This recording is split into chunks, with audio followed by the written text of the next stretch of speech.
Let me find it here first. All right, right here. Crimp notes. Talking about hex size crimp being 0.429. So if we're looking at the die here, there's our 429.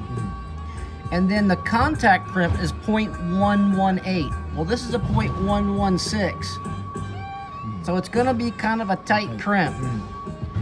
It's currently what we have available without buying more dies. Okay. This die has a shoulder. Very important to note, especially this one right here. You see it has a larger area and a smaller area. Well, that smaller area, just imagine that sits like this.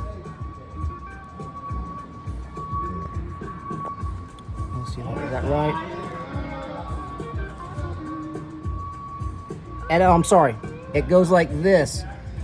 So if you're looking at it, you would crimp it like this being the cable. You don't want to mess with the pin, that's why they give this larger area. So I'm going to put a little bit of flux on it for our soldering. I'm going to massage this, clean off a little bit of the goo, make sure that's all the way in, push this all the way up to the foam core until it releases. And then you can get a close-up of that if you want and see how that's kind of there.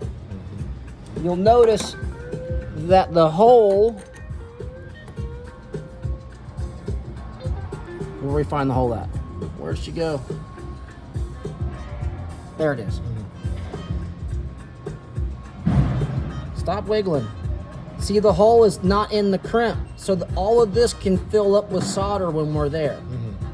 So that's the next step. We're going to solder this and we'll be right back.